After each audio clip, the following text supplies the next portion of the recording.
Medical college এবং ওইসি hospital দুটো জায়গায় কাজ করছি। কোভিড ভ্যাকসিন নিয়ে আমি এখন খুবই সৌভাগ্যবান বোধ করছি। প্রথমে যেখানে উন্নত দেশগুলো সবাই পাচ্ছে না, সেখানে আমরা গণপ্রজাতন্ত্রী বাংলাদেশ সরকারের মাননীয় প্রধানমন্ত্রী শেখ হাসিনার বলিষ্ঠ নেতৃত্বে আমরা প্রথম দিকে এটা পেয়ে গেছি। এখন আমরা আরও নির্ভয়ে নতুন উদ্যমে কাজ করতে পারবো এবং আমার মনে হয় যেহেতু এটা সবথেকে সেফ ভ্যাকসিনগুলোর মধ্যে একটা, সবার এই ভ্যাকসিনটা নেওয়া উচিত। নিয়মের মধ্যে যারা পড়ে, যারা ভ্যাকসিন যারা নেওয়ার মতো অবস্থায় আছেন, অবশ্যই সবার এটা নেওয়া উচিত। ধীরে ধীরে আমরা আশা করি যে সবাই এটা নিতে আরও উদ্বুদ্ধ হবে, রেজিস্ট্রেশনের সংখ্যা বাড়বে এবং আমরা আস্তে আস্তে করোনা মুক্ত একটা ভ্যাকসিন নেওয়ার পরে টিল নাও এখন তো ভালোই আছে আলহামদুলিল্লাহ। তো আর যতটুকু জেনেছি কোনো সাইড এফেক্টও হয় না, তো ইনশাআল্লাহ ভালোই থাকবো মাইল্ড সিমটমস ছাড়া। অ্যান্ড এখানে মানে আমার লেগেছে যে মানে সোশ্যাল ডিস্টেন্সিংটা মেনটেন করা হচ্ছে না যেভাবে করা উচিত।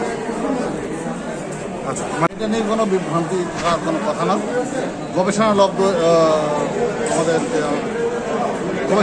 আমাদের এই ভ্যাকসিন, স্বাভাবিকভাবেই আমাদেরকে ভ্যাকসিন গ্রহণ করতে হবে। মাত্র 11 মাসের মাথায় আমরা ভ্যাকসিনটি পেয়েছি। আমাদের বিভাগীয় কমিশনার তিনি ভ্যাকসিন নিয়েছেন, আমি নিজেও ভ্যাকসিন নিয়েছি। আমাদের প্রবীণ খেলোয়াড় আছেন রঞ্জিত বাবু, তিনিও ভ্যাকসিন নিয়েছেন।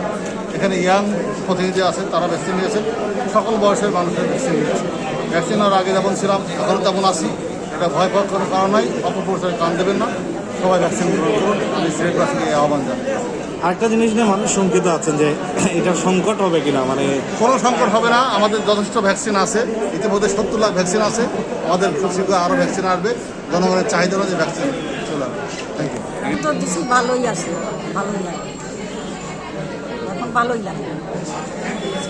এটা আগে তো শুনছি, নানান কথা শুনছি বা পড়ছিও, এখন দিলাম যে দেখা যাক। এখন তো এখন পর্যন্ত তো ভালোই আছে। কেমন কোনো সমস্যা নেই।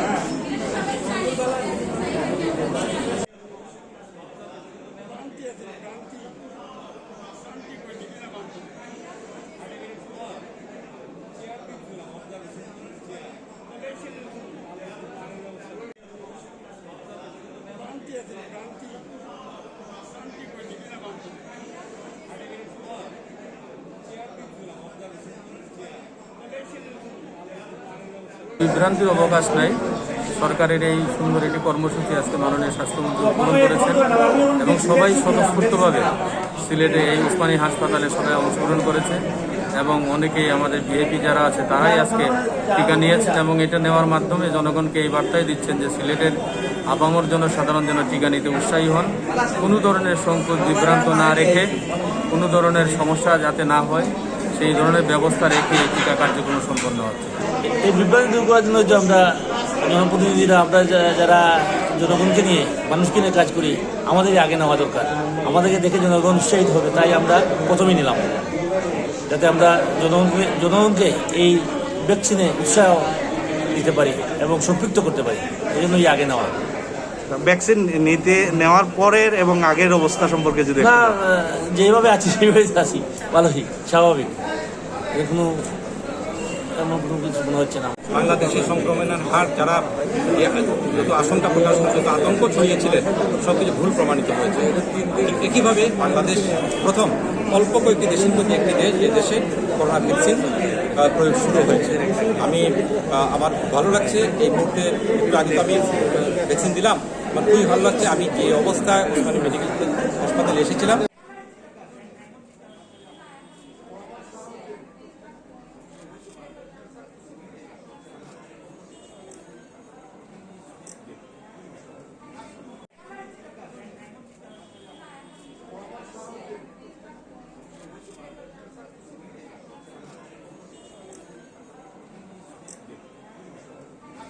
জানিয়েছিলেন, আপনি নিজে নিয়েছেন, কি মনে করছেন? ধন্যবাদ আপনাকে। দেখেন, আমাদের এই করোনা মোকাবেলার সর্বশেষ পদক্ষেপটি হলো আমাদের এই ভ্যাকসিন। আমাদের সফল রাষ্ট্রনায়ক জননেত্রী শেখ হাসিনা সেই ব্যবস্থা করে দিয়েছেন। আমরা সবাই মনে করি এই ভ্যাকসিনটি নেওয়া প্রয়োজন। আমি পূর্বে যেরকম ছিলাম, আমার শারীরিক অবস্থা ভ্যাকসিন নেওয়ার পর সেম সমান অবস্থা, কোনো মধ্যে কোনো পরিবর্তন নেই, কোনো অসুবিধা নাই। অত্যন্ত সুন্দর এবং সুশৃঙ্খলভাবে এখানে অত্যন্ত আরামদায়কভাবে আমাদের এই টিকার কর্মদান কর্মসূচি পালন হয়েছে, আমরা নিয়েছি। আমরা মনে করি সবাই নিয়ে আমি নিজস্ব সুস্থ থাকি।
চারটা অর্গানাইজেশন মেনলি WHO, ইউনিসেফ এবং গ্লোবাল